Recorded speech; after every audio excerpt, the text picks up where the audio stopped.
नमस्कार। मेरे चैनल में आप सभी का स्वागत है। और जैसे कि मैंने वादा किया था कि टीचिंग मैथडोलॉजी के साथ साथ मैं हिंदी की भी वीडियो अपलोड करूँगी, तो आज मैं हिंदी शिक्षा शास्त्र की बात कर रही हूँ। सी-टेट को आज मैंने मेन मुद्दा बनाया है और सी-टेट के लिए भी मैं स्टार्ट कर रही हूँ।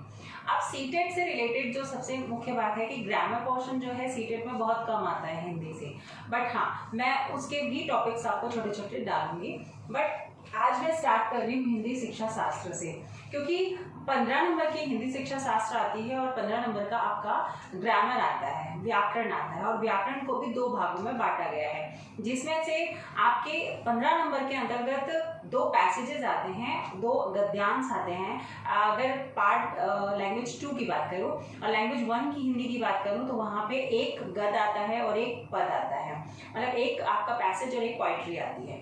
उसमें से आपको अटेम्प्ट करना होता है, बट आपके अंडरस्टैंडिंग बेस पे होता है, प्लस ग्रामर के भी कुछ क्वेश्चन उसमें ऐड कर दिए जाते हैं। पर जो पूरी 15 मार्क्स की जो होती है, 15 नंबर का जो होता है, वो हिंदी शिक्षा शास्त्र से रिलेट करता है। तो कहा जाए तो एक प्रकार से टीचिंग मैथडोलॉजी का ही एटीट्यूड यहाँ पे यूज करना है, बट हम थोड़ा सा कॉन्सेप्ट को लेकर चलेंगे कि हिंदी शिक्षा शास्त्र है क्या, आखिर इसमें क्या पढ़ना है और किन चीज़ों को बहुत ज़्यादा महत्व यहाँ पर दिया गया है। तो सबसे पहले मैं शिक्षा शास्त्र के बारे में बता रही हूँ कि हिंदी है क्या। ठीक है, तो यहाँ हिंदी शिक्षा शास्त्र में हमारे पास मुख्य जो बात करते हैं वो शिक्षा शास्त्र दो शब्दों से मिलकर बना हुआ है। अगर शिक्षा की बात करें तो शिक्षा जिसको एजुकेशन कहा जाता है, या कोई भी ज्ञान हो सकता है, कोई भी नॉलेज हो सकती है, जिसे हमें ट्रांसफर करना होता है। ध्यान रखना, मैं जो भी सिखाऊं या जो भी बोल रही हूँ वो मैं एक टीचर के पॉइंट ऑफ व्यू से ही बोलूँगी, क्योंकि जब आप पेपर या क्वेश्चन अटैम्प्ट करोगे तब आप एज ए टीचर उस क्वेश्चन के आंसर को अटैम्प्ट करते हो। तो मैं जो भी ओपिनियन है, जो भी व्यूज आपके सामने रख रही हूँ, एज ए टीचर रख रही हूँ, ठीक है, एज ए स्टूडेंट नहीं।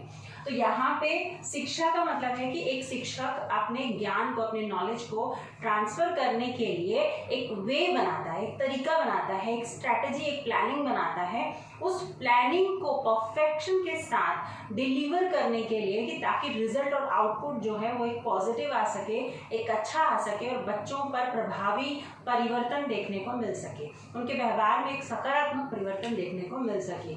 उसे क्या कहते हैं हम लोग? शिक्षा शास्त्र कहते हैं। पर हमें ये शिक्षा शास्त्र किससे रिलेट करना है?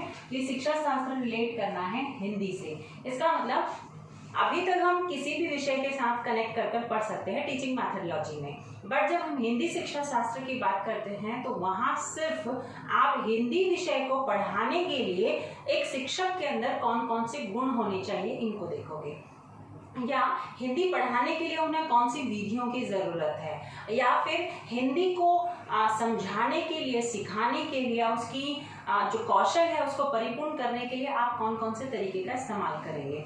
यहाँ पर हम शिक्षा शास्त्र के अंतर्गत बात करते हैं। शिक्षा शास्त्र के अंतर्गत जो मुख्य विषय है वो हमारी क्या है? भाषा। और हमारा मुख्य भाषा क्या है? हिंदी। तो यहाँ पे हम भाषा की बात करेंगे, और भाषा जिसकी हम बात करते हैं वो कौन सी हो जाती है? हिंदी। अब ये जो भाषा है, इस भाषा को मुख्य रूप से हम कितने रूपों में देखते हैं? तो हम दो रूपों में देखते हैं। एक देखते हैं मौखिक और दूसरा देखते हैं हम लिखित। इसका मतलब हम जब भाषा को व्यक्त करते हैं तो हम दो रूपों में व्यक्त कर सकते हैं, या तो मौखिक रूप में जैसे मैं व्यक्त कर रही हूँ, या लिखित रूप में जैसे कि मैं बोर्ड पर लिखकर आपको दिखा रही हूँ। इसका मतलब भाषा को संकेतों के जरिए भी व्यक्त किया जा सकता है और बोलकर भी व्यक्त किया जा सकता है।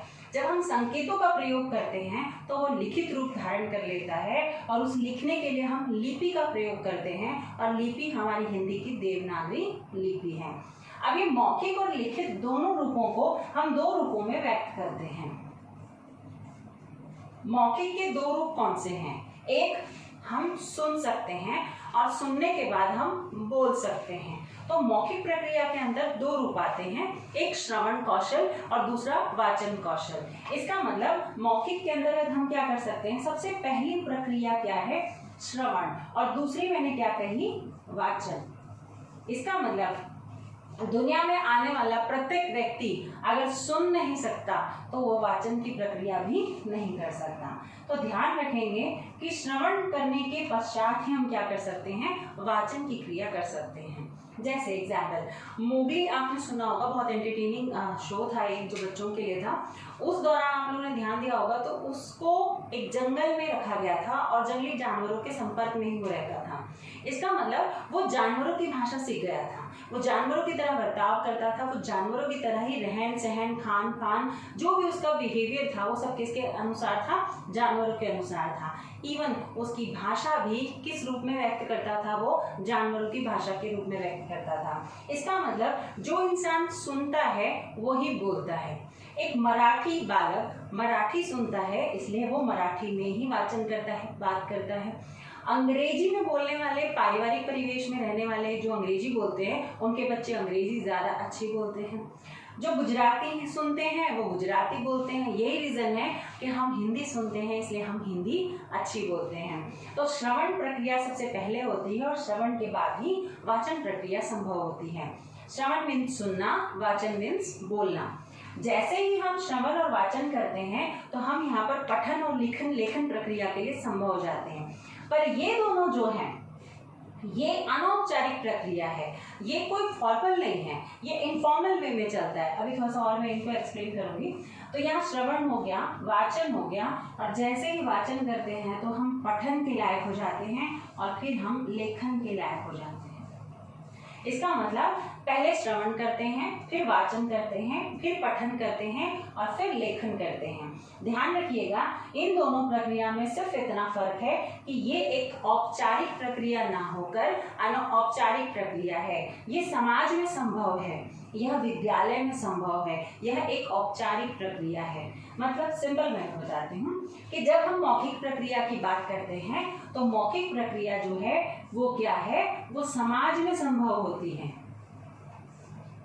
पर लिखित प्रक्रिया के लिए मुझे एक विद्यालय की जरूरत होती है। मौखिक प्रक्रिया में सबसे पहली शिक्षिका जो है वो मेरी कौन होती है, माता, first teacher of the student, है ना। तो एक बच्चे के लिए सबसे पहली जो शिक्षिका के रूप में प्रेजेंट की जाती है, प्रस्तुत की जाती है, वो कौन होती है, माता होती है।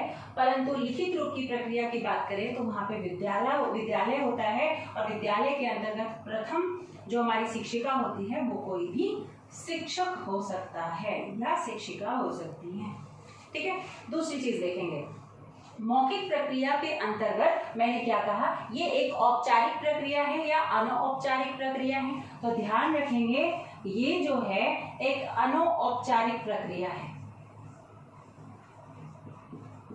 जबकि हम लिखित प्रक्रिया की बात करेंगे तो ये अनौपचारिक नहीं है, कभी भी कहीं भी किसी से भी नहीं सीखी जा सकती। अनौपचारिक प्रक्रिया को थोड़ा अच्छे से समझ लें कि जो कभी भी कहीं भी किसी से भी सीखी जा सकती है, जो एक सिस्टमैटिक वे नहीं होता, जो एक क्रमबद्ध रूप में नहीं होता, उसको हम अनौपचारिक कहते हैं। बट जो लिखित प्रक्रिया है वो विद्यालय में होती है और वो एक सिस्टमैटिक होती है, क्रमबद्ध होती है, इसलिए क्या है, ये एक औपचारिक प्रक्रिया है।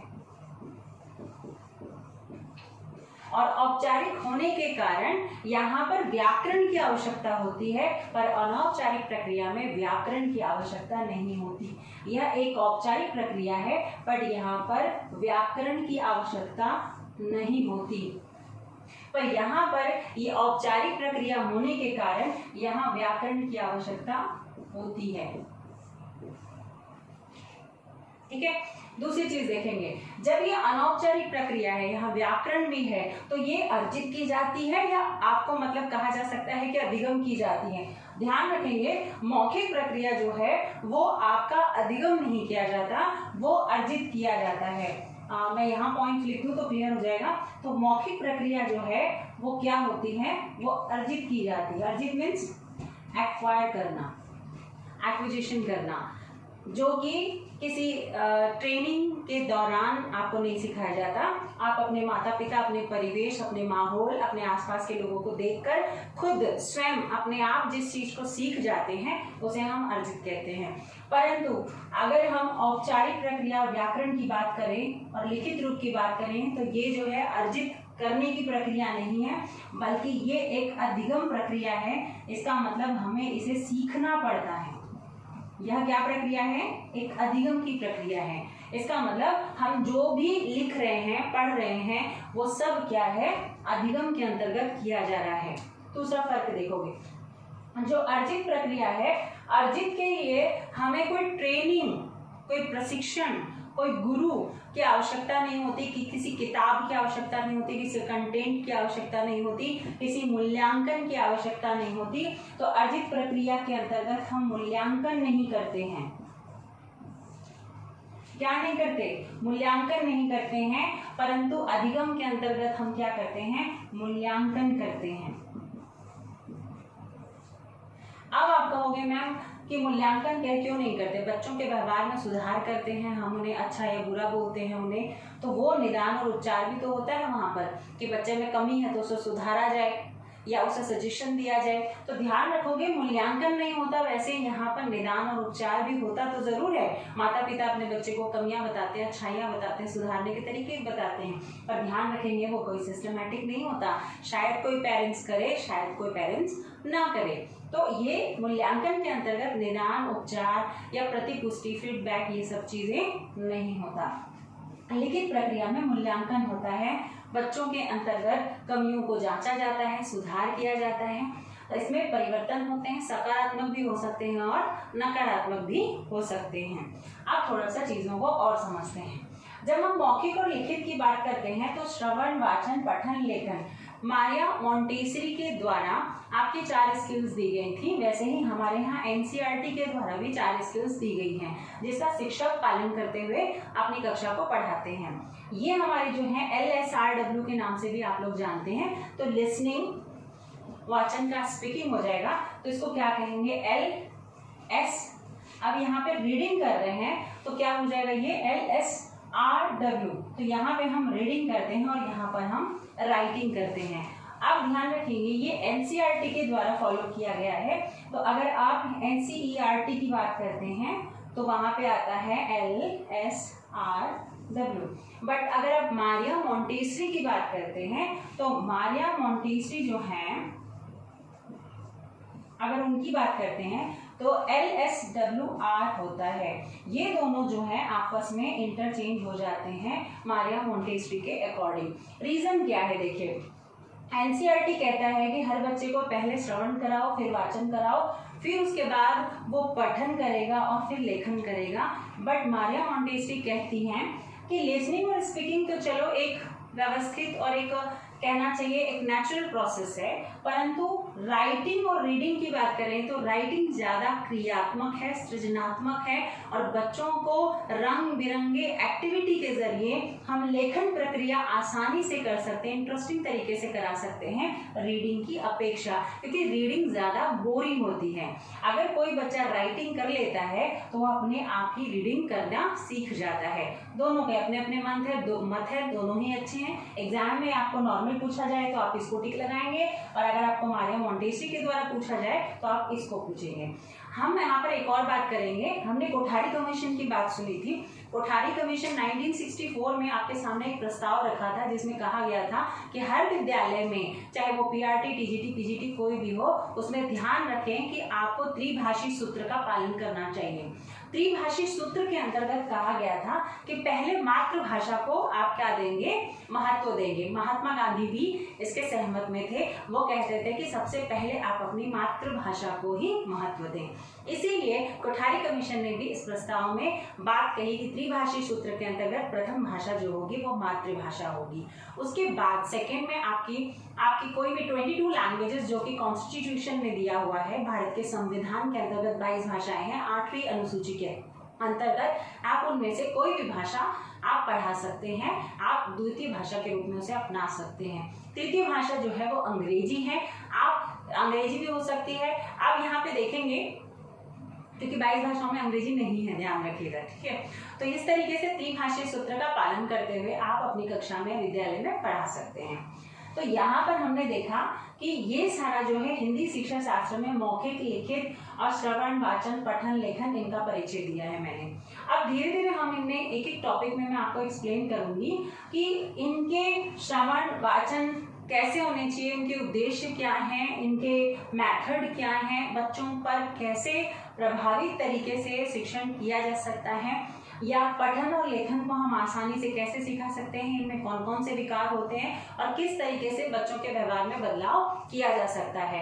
तो इस तरीके से आज हम लोग इस टॉपिक पे बात किए हैं। नेक्स्ट क्लास में हम लोग और दूसरे टॉपिक की बात करेंगे। ठीक है, धीरे धीरे मैं छोटी छोटी वीडियो से आप लोगों के शिक्षा शास्त्र से रिलेटेड सारे टॉपिक्स को कवर करूंगी।